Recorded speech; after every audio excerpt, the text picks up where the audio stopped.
नमस्कार जी जिस प्रकार से एक हम मुहिम लेकर चल रहे हैं कि राष्ट्रमंडल एक्सप्रेस के माध्यम से राष्ट्रमंडल उपचुनाव के दावेदारों को जनता के समक्ष प्रस्तुत करें, उनके विजन उनके विचारों को जानें। उस कड़ी में आज हम एक ऐसे मुकाम पर पहुंचे हैं जो हमारे साथ व्यक्तित्व है। वो पूर्व में यहाँ से विधानसभा चुनाव में विजय रह चुके हैं, हमारी इस विधानसभा का वो प्रतिनिधित्व कर चुके हैं और इस बार पुनः इन चुनावों में वो दावेदारी कर रहे हैं। तो आज हमारे साथ हैं भूतपूर्व राष्ट्रमंडल विधायक श्रीमान बंसीलाल जी।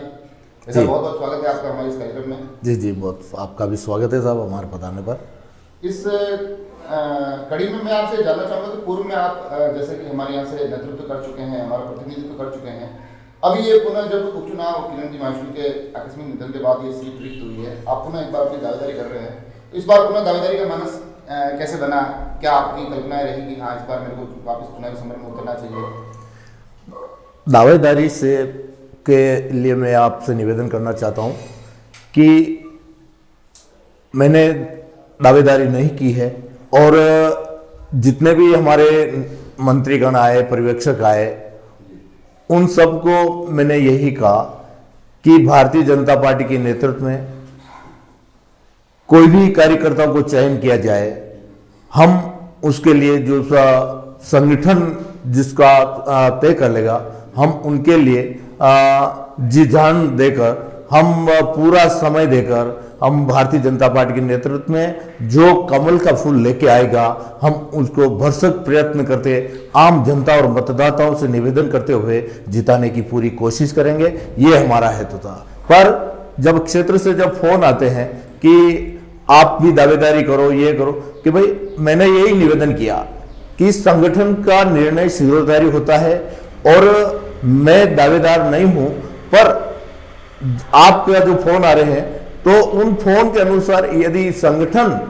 जो निर्देश देगा उसी के अनुसार मैं काम करूंगा। मैं संगठन के दाएं बाएं नहीं चलूंगा। संगठन के निर्णय को सिरोधार्य मानते हुए जिस किसी व्यक्ति को, आप कार्यकर्ताओं को जो चयन किया जाएगा, उसके लिए हम काम करेंगे।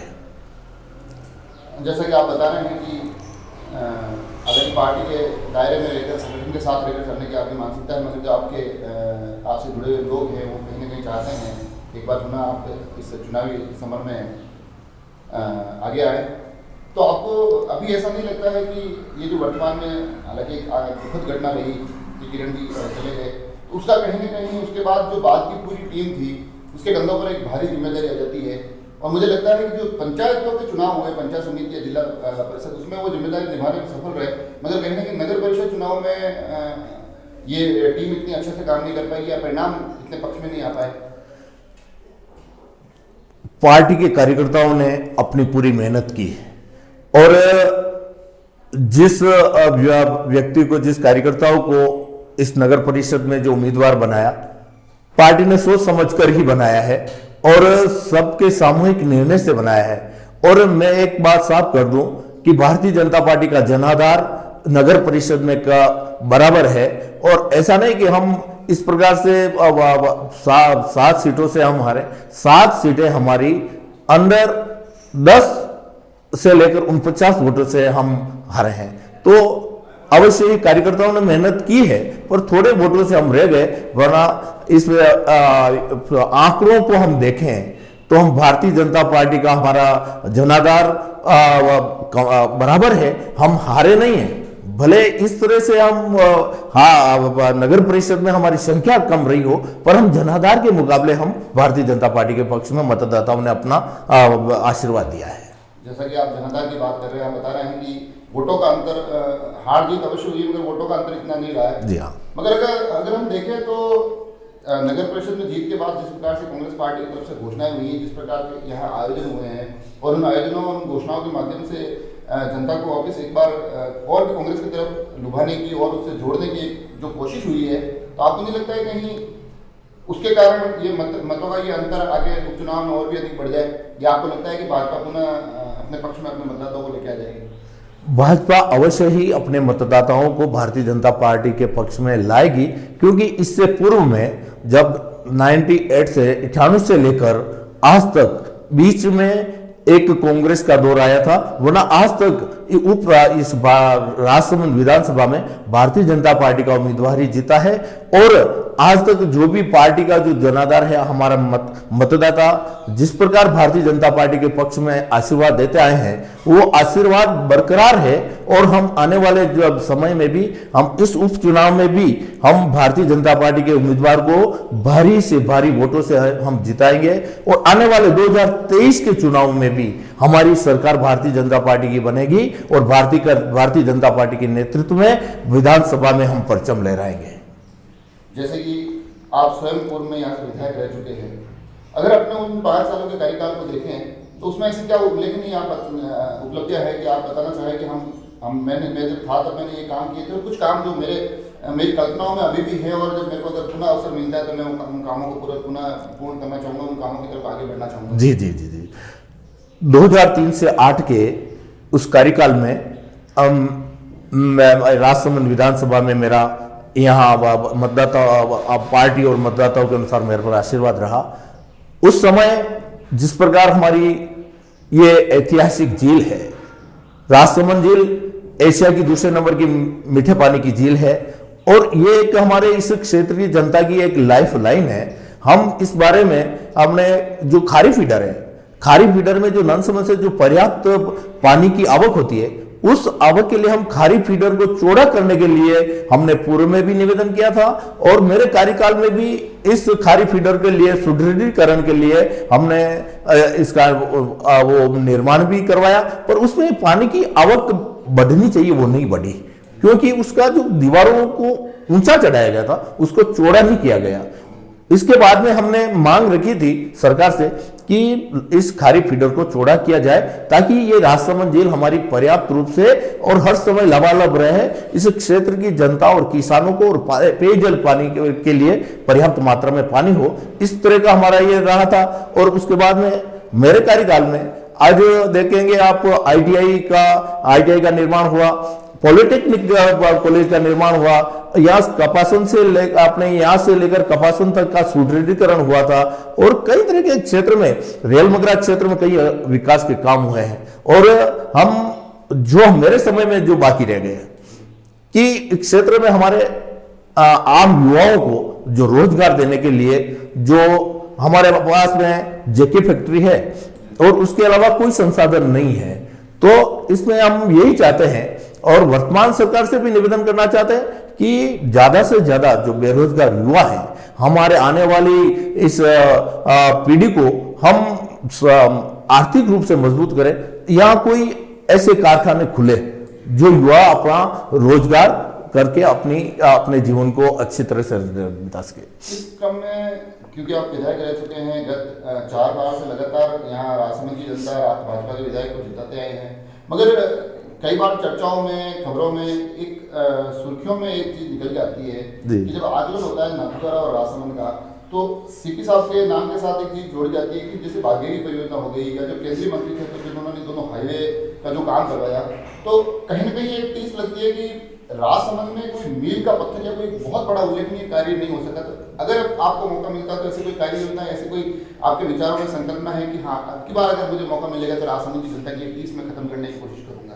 इसमें मेरी यही है, इस क्षेत्र में जो मूलभूत आवश्यकता है, एक तो केंद्र प्रदत्त जो योजना है कि ये ब्रॉडगेज के लिए हमारे पूर्व दिवंगत हमारे माननीय सांसद महोदय माननीय हरिओम सिंह जी राठौड़ ने बहुत प्रयास किए हैं। उनके प्रयासों में भी किसी प्रकार की कमी नहीं रही है, और हम इस बाबत उनके प्रयासों को आगे चलाते हुए हम केंद्र सरकार से भी हम निवेदन का बार कर रहे हैं, और माननीय दिया कुमारी जी हमारे माननीय सांसद महोदय है, उनके भी भरसक प्रयत्न हो रहे हैं कि ये ब्रॉडगेज हो, ताकि जो साधन है, आने जाने का साधन है, व्यापारी हमारे यहाँ के, हमारे मार्बल का व्यवसाय है, जैसे कि हमारा मार्बल व्यवसाय यहाँ पनपे, ताकि इसका आवागमन यदि सुदृढ़ होगा तो हमारे यहाँ का मार्बल व्यवसाय भी पनपेगा, और अच्छी तरह से एक इस क्षेत्र की जनता के लिए एक लाभप्रद होगा। दूसरी बात जो मैंने पूर्व में कहा है कि राजसमंद झील के लिए, इसको चौड़ी करने के लिए हमारा प्रयत्न रहेगा, और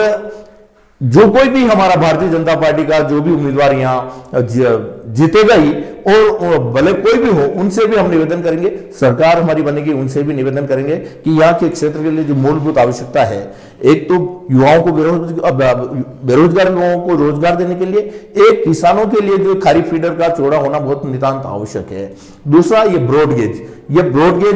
यदि कंप्लीट हो जाती है तो हमारे क्षेत्र में आमूलचूल परिवर्तन होगा और आम जनता के लिए हित में रहेगा। थोड़ा सा राजनीति से अगर मैं हटूं, कहीं की राजनीतिक जो परिदृश्य है उससे थोड़ा सा अलग जाकर मैं अगर आपके व्यक्तित्व की बात करूं तो मुझे लगता है कि राजनीति में व्यक्तिगत आचरण में इतनी सरलता धीरे धीरे लुप्त हो रही है। जैसा कि हमारे पूर्व सांसद सरलता की एक बड़ी अच्छी सादगी की एक मिसाल थे, उसी प्रकार से कहीं मैं आपको भी देखता हूं कि आपके बड़ी सरल स्वभाव के व्यक्तित्व लगते हैं, बड़ी आसानी से आपसे मिलना जुलना हो जाता है, लोगों से मेल जोल आसानी से हो जाता है। तो ये सरलता राजनीति में आपको क्या लगती है क्या लुप्त हो रही है, या नए जो युवा आ रहे हैं उनके लिए अगर आपको कोई संदेश इस प्रकार से कि हाँ भाई ये सरलता ही आधार है? आपने बहुत अच्छा विषय ये आपने कहा है कि यदि जीवन में किसी को अपना जीवन सार्थक बनाना है ना, तो सादगी उसके जीवन का बहुत बड़ा धन होता है, और सादगी से ही सादगी को ही आम जनता स्वीकार करती है। सादगी अपने संस्कारों से मिलती है, और परिवार और अपना नेतृत्व, जिस प्रकार आपने कहा है कि पूर्व सांसद हमारे माननीय हरिओम सिंह जी राठौड़ की जो सादगी थी, मैं उन्हीं के नेतृत्व में एक पला हुआ एक ऐसा व्यक्ति हूं, वो मेरे आदर्श थे, और उन्हीं आदर्शों के अनुसार, और एक बात कि मैं किसी एक राष्ट्रीय संगठन से जुड़ा हुआ व्यक्ति हूं जिसका नाम है राष्ट्रीय स्वयंसेवक संघ, और उसी के अनुसार मेरा बाल्यकाल उस संघ के आधार पर ही आज मैं जो भी हूं भारतीय जनता अपने संघ के बदौलत हूं, और संघ ने जो राष्ट्रीय विचारधाराओं से और संस्कृति की विचारधाराओं से जो मुझे ओतप्रोत किया है, उसी की बदौलत हमारी ये सादगी। आज आप देखते हैं कि छोटे से छोटे व्यक्ति का भी सम्मान होता है संघ में, अंतिम छोर पर बैठे हुए व्यक्ति का भी वही सम्मान होता है जितना कि बड़े व्यक्ति का सम्मान होता है। ये संघ की बदौलत हमारे ये सादगी और ये संस्कार मिले हैं, इसी अनुरूप हमारा जीवन डला है। अगर पुनः चुनावी परिदृश्य की तरफ लौटे, एक सवाल बड़े अहम हो जाता है, क्योंकि कहते हैं ना कि उपचुनाव जो होता है वो हमेशा सरकार के विरुद्ध होता है, और अभी राज्य में कांग्रेस की सरकार है, आप भारतीय जनता पार्टी से जुड़े हुए हैं, तो भारतीय जनता पार्टी का जो भी प्रत्याशी आएगा सीधे सीधे एक तरह से सरकार से टकराने वाली स्थिति है। उसके साथ साथ इन दिनों में कांग्रेस की तरफ से राष्ट्रमंत्र को केंद्र में रख के कुछ घोषणाएं भी की गई है, तो कहीं ना कहीं वो घोषणाओं के माध्यम से भी अपने आप को मजबूत करने के प्रयास में है। तो ऐसे में इन घोषणाओं के इन परिदृश्य में या घोषणाओं के बाद आप इस राष्ट्रमंत्र के चुनावी संघर्ष को कैसे देखते हैं? आपने वर्तमान को देखते हुए एक अच्छा प्रश्न किया है। मैं इस बाबत निवेदन करना चाहता हूं कि हमारे मतदाता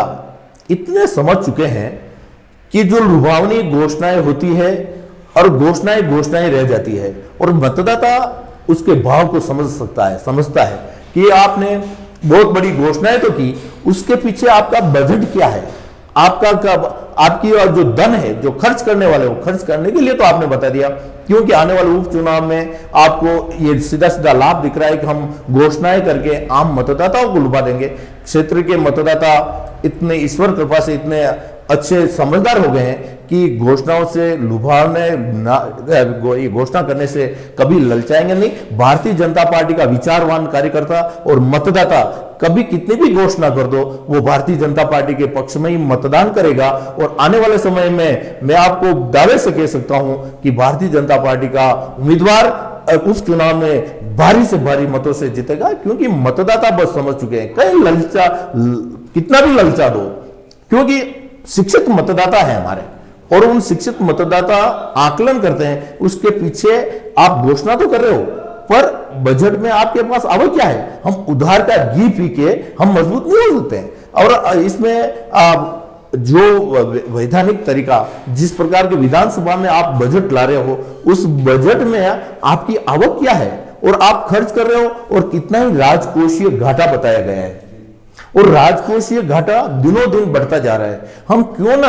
हम क्षेत्र से कोई उत्पादन करके हमारी आय बढ़ाए, राज्य की आय बढ़ा के हम यदि खर्च करेंगे तो वो एक लाभप्रद होगा। हम आए दिन हम कर्ज लेकर हम ऐसे विकास के लुभावने नारे और लुभावने ऐसे बजट देकर यदि हम मतदाताओं को ललचाने की विपक्ष कोशिश करेगा, ये कभी वो सफल नहीं हो सकते और मतदाता भारतीय जनता पार्टी के पक्ष में मतदान करेगा। तमाम विषयों को हमने लगभग इसमें जोड़ा है। जी जी जी। एक विषय और एक फोटो मेरे ध्यान में आता है भाई साहब, फेसबुक और मैंने कहीं शायद अखबार में देखा था, कार सेवकों का एक जत्था राजसमंद से जा रहा था, उसमें आप भी मेरे को दिखाई दिए। मुझे व्यक्तिगत रूप से प्रसन्नता होती है कि राम एक बड़ा ही महत्वपूर्ण और बड़ा ही व्यापक विषय है और कहीं ना कहीं आपको एक सौभाग्य मिला कि एक प्रतिनिधि के तौर पे आप राजसमंद से वहाँ तक जा पहुँचे, गए वहाँ, और कहीं ना कहीं मैं मानता हूँ कि आपको पुनः जीवन में जो सफलता मिली वो भी कहीं ना कहीं प्रभु राम का आशीर्वाद रहा होगा। तो उन अनुभवों को आप किस प्रकार से देखते हैं? ये वास्तव में हमारी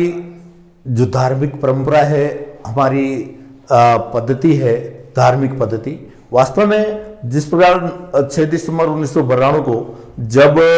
कार सेवा के लिए आह्वान किया गया, तो हम यहाँ से सरदारगढ़ से मैं कार सेवा के लिए अयोध्या रवाना हुआ और अयोध्या जाते ही जब हमने उस गुलामी के कलंक को, जो इस भारत माता की छाती पर एक कलंक के रूप में ये जो ढांचा था, बाबरी ढांचा, और उस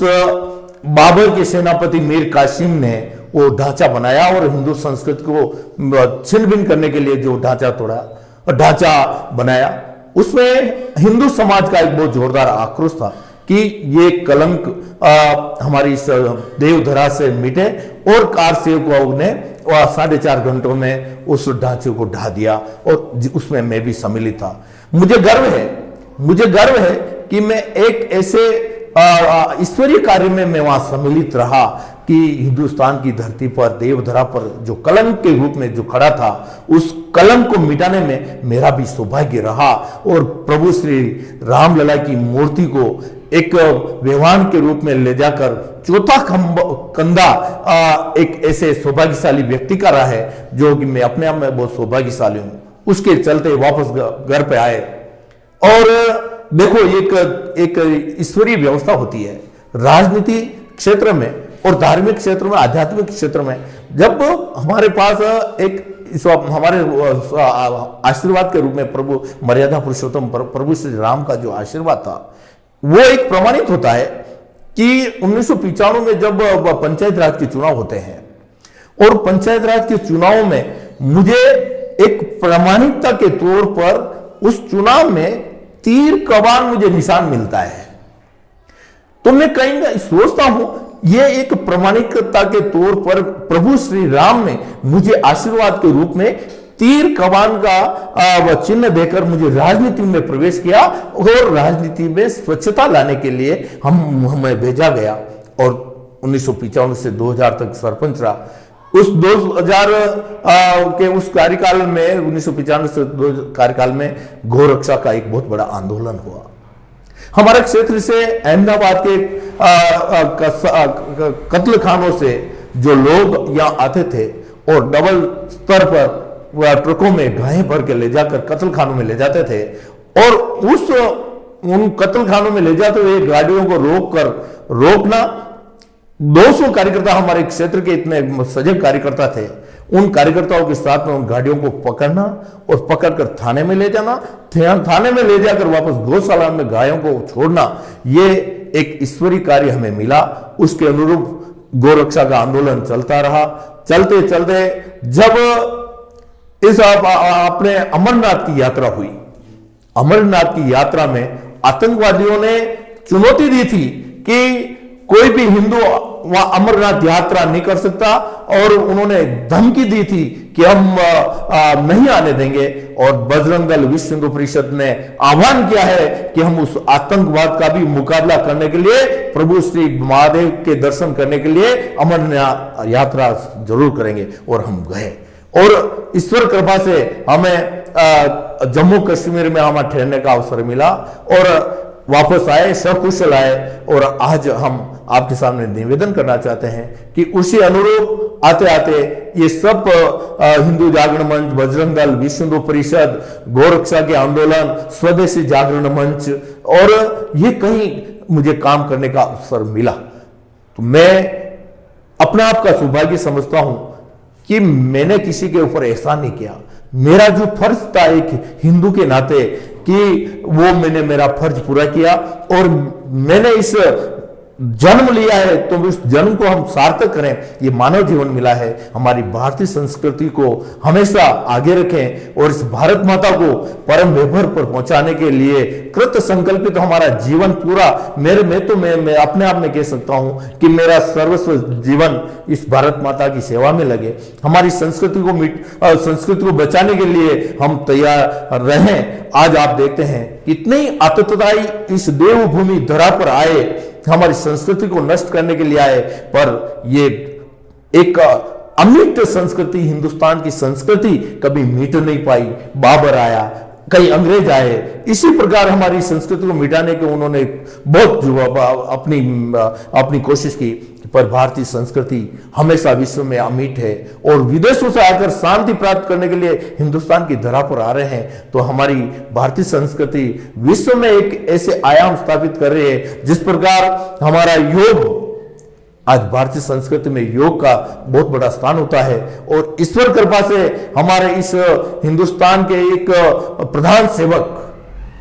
जो एक चाय की लारी से लेकर उच्च स्थान पर पहुंचे, ये भारतीय जनता पार्टी में ही संभव है कि छोटे से छोटा कार्यकर्ता का सम्मान उसी अनुरूप किया जाता है जैसे उसकी भावना है। आज आप देखिए, मैं एक राहगीर, एक छोटा सा व्यक्ति जो कभी सपने में भी नहीं सोच सकता था कि विधानसभा में अपना स्थान रखेगा, ये भारतीय जनता पार्टी में ही संभव है। ये भारतीय जनता पार्टी में अब कार्यकर्ताओं का सम्मान है जो कि एक बहुत बड़े स्थान पर पहुंचाया। मैं इस अवसर पर मैं आप सबसे निवेदन करना चाहता हूं कि हमारी ये राजनीतिक दल तो हमारा एक माध्यम है, हमारा लक्ष्य भारत माता। इस भारत माता की सेवा में हम जितना जीवन हमारा लगा सके, मैं आम लोगों से निवेदन करना चाहता हूं, आइए आज इस भारत भूमि के इस ऊपर हम इस भारत माता को इस विश्व में स्थापित करें, और विश्व गुरु के रूप में स्थापित करने के लिए मैं एक निवेदन करना चाहता हूं कि पूर्व में नास्ट्रेदामस ने एक घोषणा की थी कि इस हिंदुस्तान की धरती पर एक ऐसा शख्स आएगा और भगवा तले हिंदुस्तान की धरा को, हिंदुस्तान की संस्कृति को विश्व में लहराएगा। उसी अनुरूप मैं माननीय प्रधानमंत्री नरेंद्र मोदी जी के लिए कहना चाहता हूं, ये वही महापुरुष आज इस देश के लिए अवतरित पुरुष के रूप में आया है, और इस भारत माता को परम वैभव पर पहुंचाने के लिए विश्व में अपना स्थान बनाया है, और इस भारत माता को परम वैभव पर पहुंचाने के लिए इस यशस्वी पुरुष ने, इस अवतरित पुरुष ने प्रधानमंत्री के रूप में आज भारत माता की सेवा में जिस प्रकार अपना सरसद न्योछावर कर रहे हैं। आज राम मंदिर कल्पना की थी कि आज हमारी पीढ़ी, जो वर्तमान की पीढ़ी है, जो कार सेवा में गई है, 1992 2 अक्टूबर 90 की कार सेवा में जो जाने वाले कार्यकर्ताओं ने जो उन्होंने अपना जीवन दिया है, शहीद हुए हैं। आज हमारी पीढ़ी सौभाग्यशाली है कि हमने उस ढांचे को बिठाया है, और आज हमारे प्रभु मर्यादा पुरुषोत्तम प्रभु श्री राम का मंदिर निर्माण होते हुए भी हम देख रहे हैं। अपने आप में हम बहुत सौभाग्यशाली हैं। आज आपने मुझे इतना अच्छा अवसर दिया है, मैं अपने आप में बहुत सौभाग्यशाली हूं। आपका पुनः आभार। जैसा कि आपने देखा कि राजसमंद के जो दावेदारों से मिल रहे हैं, उस कड़ी में आज जो हमारी चर्चा हुई, कहीं ना कहीं राजसमंद के उपचुनाव के राजनीतिक परिदृश्य शुरू हुई, सरकारों की घोषणाओं का भी उसमें समावेश हुआ, भूतपूर्व विधायकों के कार्यों का भी इसमें समावेश होते हुए कहीं ना कहीं वो चर्चा धार्मिक गलियारों में भी बढ़ी, अमरनाथ के पथ पर भी जाती हुई हमें दिखाई दी। तो कहीं ना कहीं जो राम मंदिर का एक सपना साकार हो रहा है, कार सेवकों के बलिदान से लेकर जो आज राम मंदिर का सपना साकार होने तक की हर एक कड़ी और हर एक तथ्य को, इस सारी विजन और विषय को, इस मैं बीच में आपको निवेदन करना चाहता हूं, बीच में माफ करें। आज धारा 370 जिस प्रकार जो ढांचा कलंक था ना, उसी अनुरूप हिंदुस्तान जम्मू कश्मीर में धारा 370 एक कलंक था। लोगों ने कहा धारा 370 हटाओगे तो खून खराबा हो जाएगा। निवेदन करना चाहता हूं कि धारा 370 के हटना एक प्रधानमंत्री जी की एक संकल्प की भावना थी कि इस जम्मू कश्मीर में धारा 370 हटाएंगे और वो हटा करेंगे। हमारा नेतृत्व कहता है जो करता है, जो वादे करते हैं जो उनको पूर्णावृत्ति करते हैं और उसको पूरा करते हैं। इसने धारा 370 भी एक कलंक था, वो आज हटा है। राम मंदिर के साथ जो एक और विषय धारा 370, यकीनन कहीं न कहीं वो भी एक अहम उपलब्धि, एक अहम विषय जो इस आज के इंटरव्यू में समावेश हुआ, जिसके माध्यम से कहीं न कहीं पूर्व विधायक वसीलादी ने बताया कि भारतीय जनता पार्टी के माध्यम से जो चुनावी दावेदारी हो रही है तो उसमें हम स्थानीय विषय के साथ साथ जो हमारे राष्ट्रीय और जो केंद्रीय उपलब्धियां हैं उनको भी हम साथ साथ लेकर चलेंगे। तो इसी प्रकार से हम बहुत जल्द मिलेंगे, किसी नए दावेदार से जानेंगे उनके विजन को। धन्यवाद, बहुत बहुत धन्यवाद।